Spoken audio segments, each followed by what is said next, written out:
الحمدللہ رب العالمین والصلاة والسلام علی اشرف الانبیاء والمرسلین اما بعد فاعوذ باللہ من الشیطان الرجیم بسم اللہ الرحمن الرحیم۔ معزز و محترم خواتین و حضرات، آج کی نشست میں ہم خلوت نشینی، گوشہ نشینی اور کم آمیزی، اس کی اہمیت کے حوالے سے گفتگو کریں گے۔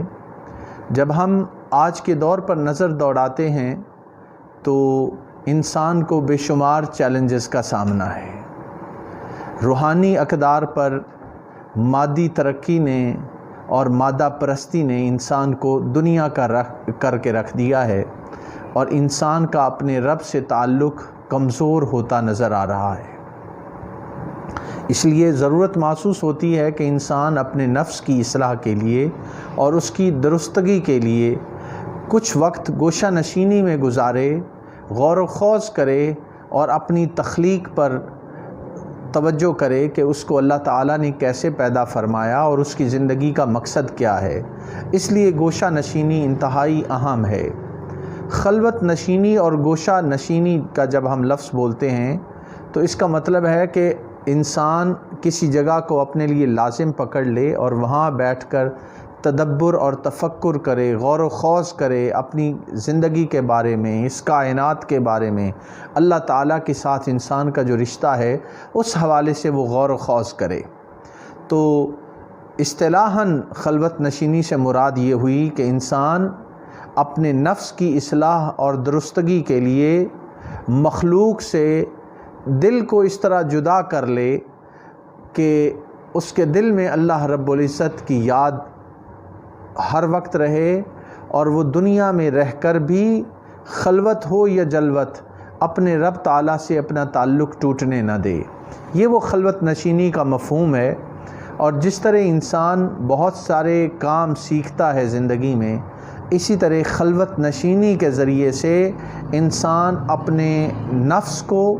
اور اپنی پرسنالٹی کو تربیت دے سکتا ہے اور اپنا رشتہ اپنے مولا سے جوڑ سکتا ہے۔ یہ انتہائی اہمیت کا حامل پہلو ہے۔ آج مادہ پرستی کا دور ہے اور روحانی اقدار کمزور ہوتی چلی جا رہی ہیں۔ امت مسلمہ بالعموم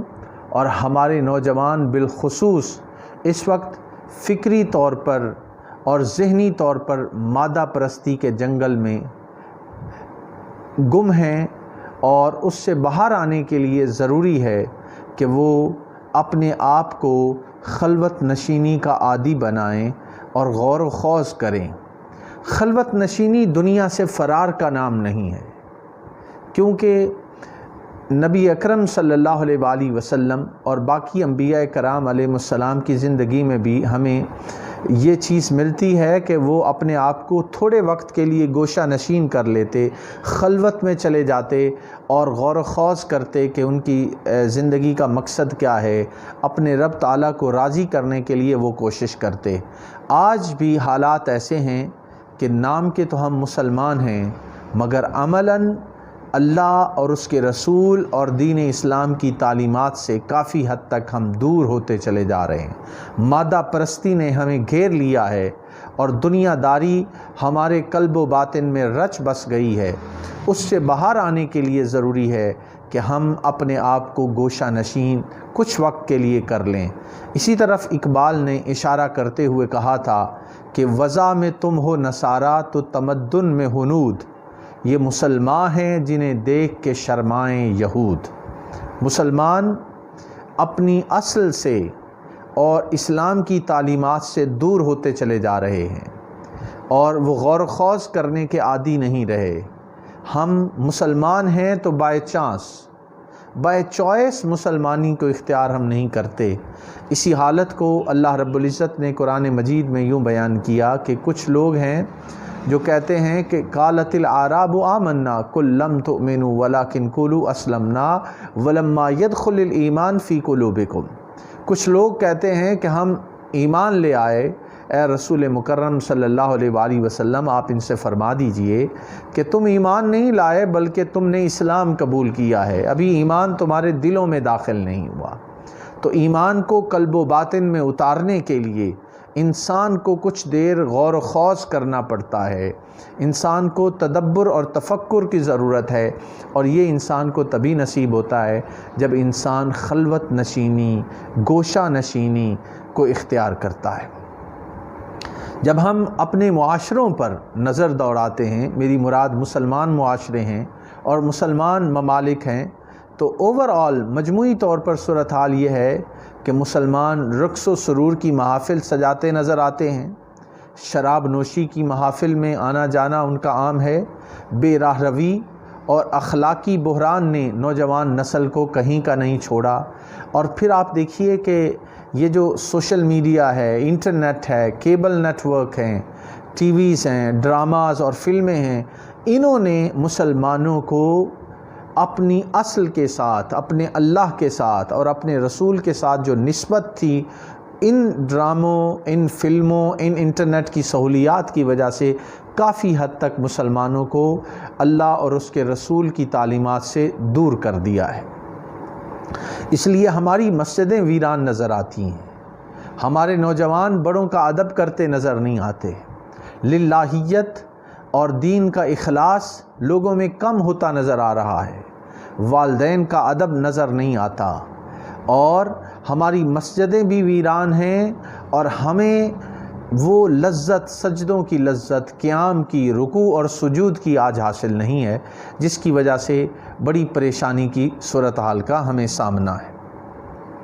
بعض افراد ایسے ضرور ہیں کہ جنہیں عبادت کی، ریاضت کی، مجاہدہ کی، اللہ سے ہم کلام ہونے کی توفیق ملتی ہے، اور وہ آج کے اس گئے گزرے دور میں بھی اپنے اللہ سے لو لگائے ہوئے ہیں، لیکن ایسے لوگوں کی تعداد انتہائی کم ہے۔ اور میں عرض کروں گا کہ اس میں جن کو یہ دولت نصیب ہے اللہ سے اپنے تعلق کے قائم کرنے کی، وہ یہ بات ذہن نشین کر لیں کہ یہ اس میں ان کا کوئی کمال نہیں ہے، کمال ہے تو یہ اللہ کا فضل ہے، اور اللہ کا فضل کسی نے، اللہ رب العزت نے فرمایا کہ ذالک فضل اللہ یؤتی من یشاء، یہ جو انقلابی کردار ان کو حاصل ہے، یہ اللہ کا فضل ہے، وہ جسے چاہتا ہے عطا فرماتا ہے، اس میں انسان کا کوئی کمال نظر نہیں آتا۔ آج انفرادی سطح پر اور اجتماعی سطح پر ہمیں اصلاح امت کی ضرورت ہے، اور اس طرف توجہ کرنے کی ضرورت ہے۔ نفس امارہ نے انسان کو بے شمار برائیوں کی طرف جانے کی ترغیب دلاتا ہے، ہمارا نفس امارہ، اور قرآن مجید میں کہا گیا وما ابرئ نفسی ان النفس لامارۃ بالسوء،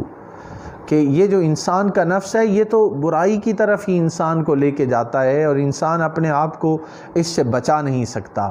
وہ کون سی نفس امارہ کی خرابیاں ہیں جو ہمارے اندر آج در آئی ہیں، اور ہمیں ان مشکلات کا سامنا ہے۔ جب ہم نظر دوڑاتے ہیں تو ہمیں انسان نفس امارہ کی وجہ سے حرص و ہوا کا پیکر نظر آتا ہے، لالچ، مفاد پرستی، خود غرضی، غرور و تکبر، خود پسندی، بغض، حسد، کینہ، یہ آج ہمارے کرداروں کا حصہ بن کے رہ گیا ہے۔ اور ان سے نجات کیسے مل سکتی ہے؟ ان سے نجات ہمیں تبھی اسی صورت میں مل سکتی ہے جب ہم نفس امارہ کے خلاف اپنے آپ کو ٹرین کریں، اور ان چیزوں کو جو نفس امارہ کی مضبوطی کا باعث بنتے ہیں ان کو ترک کر کے اللہ اور اس کے رسول کی طرف رجوع کرنا، ذکر اذکار کرنا اور اپنے آپ کو مضبوط بنانا، یہ ہمارے لیے بہت زیادہ اہمیت کا حامل ہے۔ نفس امارہ کو نفس لوامہ میں، مطمئنہ میں، راضیہ میں، نفس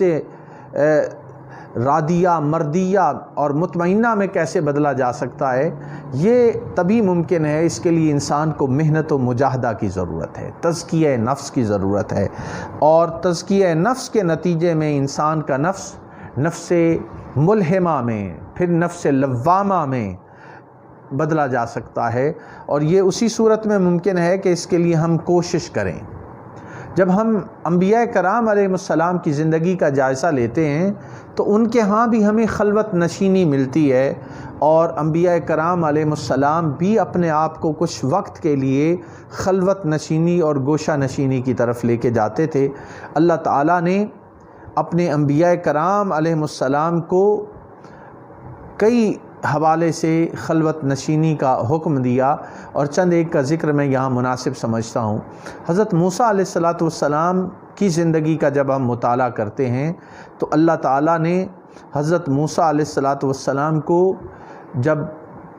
ہم کلام ہونے کا شرف بخشنا تھا تو اس سے پہلے گوشہ نشینی کی تلقین فرمائی۔ قرآن مجید نے اس کا ذکر فرمایا ہے وَوَعَدْنَا مُوسَىٰ 30 لَيْلَةً وَأَتْمَمْنَاهَا بِعَشْرٍ فَتَمَّ مِيقَاتُ رَبِّهِ 40 لَيْلَةً۔ اللہ رب العزت فرما رہے ہیں کہ ہم نے موسیٰ علیہ السلام سے 30 راتوں کا وعدہ فرمایا اور ہم نے اسے مزید 10 راتیں ملا کر پورا کیا، سو ان کے رب کی مقرر کردہ میعاد 40 راتوں میں پوری ہو گئی۔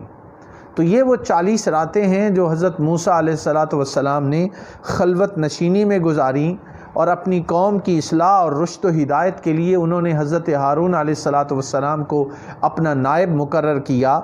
اور اس کے بعد وہ خلوت نشینی اختیار کی، 40 راتیں خلوت نشینی اختیار کی، اور اس کے نتیجے میں اللہ تعالیٰ نے ان کو بے شمار نوازشات اور نعمتوں سے نوازا۔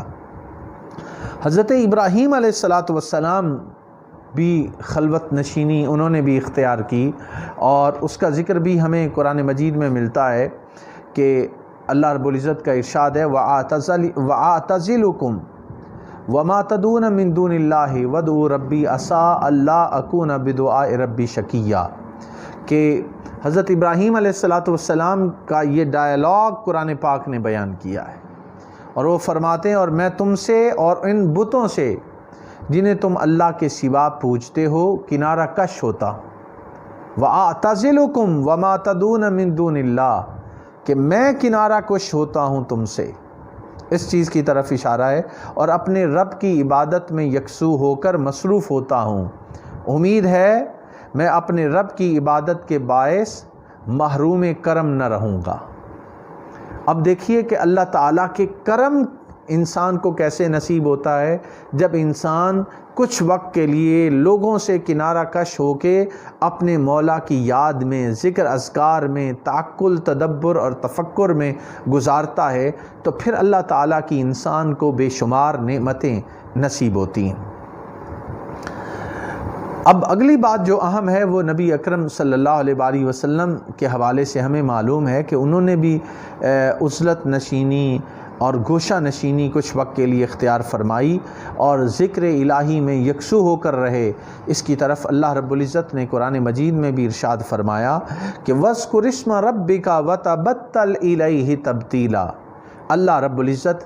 حضور علیہ السلام سے فرما رہے ہیں کہ آپ اپنے رب کا نام ذکر کرتے رہیں اور اپنے قلب و باطن میں ہر ایک سے ٹوٹ کر اسی کے ہو رہو،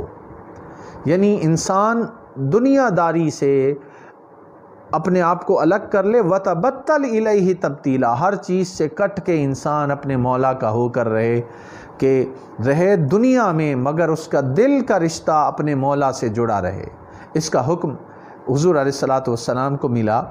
اور پھر ایک اور مقام پہ قرآن مجید میں سورہ المزمل میں ارشاد ہے فَإِذَا فَرَغْتَ فَانْصَبْ وَإِلَىٰ رَبِّكَ فَارْغَب، پس جب آپ تعلیم امت، تبلیغ و جہاد اور ادائیگی فرض سے فارغ ہوں تو ذکر و عبادت میں محنت فرمایا کریں، یہ اللہ رب العزت فرما رہے ہیں، اور اپنے رب کی طرف راغب ہو جایا کریں۔ فَإِذَا فَرَغْتَ فَانْصَبْ وَإِلَىٰ رَبِّكَ فَارْغَب،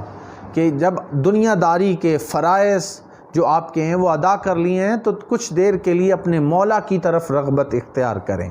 اللہ کی طرف رجوع کریں۔ تو آج کا المیہ یہ ہے کہ اس مادہ پرستی کے دور میں ہم دنیا کے ہو کے رہ گئے ہیں، انسان اپنے مولا سے اس کا جو تعلق ہے وہ کمزور ہوتا چلا جا رہا ہے، اور اس کے پاس وقت نہیں ہے تو اپنے مولا کے لیے، اپنے اللہ کے لیے وقت نہیں کہ اس کے ساتھ وہ راز و نیاز کی باتیں کرے اور اپنے قلب و باطن کی اصلاح کی کوشش کرے۔ یہاں پہ یہ بات بھی انتہائی اہم بات ہے کہ جب حضور علیہ السلام کی بعثت کا وقت قریب ہوتا جا رہا تھا تو حضور علیہ السلام کو خلوت سے محبت ہو گئی، اور آپ کثرت کے ساتھ غار ہیرا میں جاتے اور ساتھ کچھ کھانے پینے کا سامان بھی لے جاتے اور وہاں پہ وقت گزارتے۔ یہ بات ذہن نشین رکھنے والی ہے معزز خواتین و حضرات کہ خلوت نشینی، گوشہ نشینی اور رہبانیت میں فرق ہے۔ یہ نہیں ہے کہ انسان بالکل ہی خلوت نشینی میں چلا جائے اور اپنے فرض کی ادائیگی نہ کرے۔ اسلام نے خلوت نشینی اور گوشہ نشینی کا تو حکم دیا ہے کہ یہ کچھ دیر کے لیے انسان اختیار کرے، مگر رہبانیت سے منع فرمایا ہے اسلام نے۔ اور یہ ذہن میں رکھنا چاہیے کہ خلوت نشینی دائمی طور پہ لوگوں سے الگ ہونا نہیں، بلکہ اپنے نفس کی اصلاح کے لیے، اپنے باطن کے خرابیوں کو جاننے کے لیے کچھ دیر کے لیے علیحدگی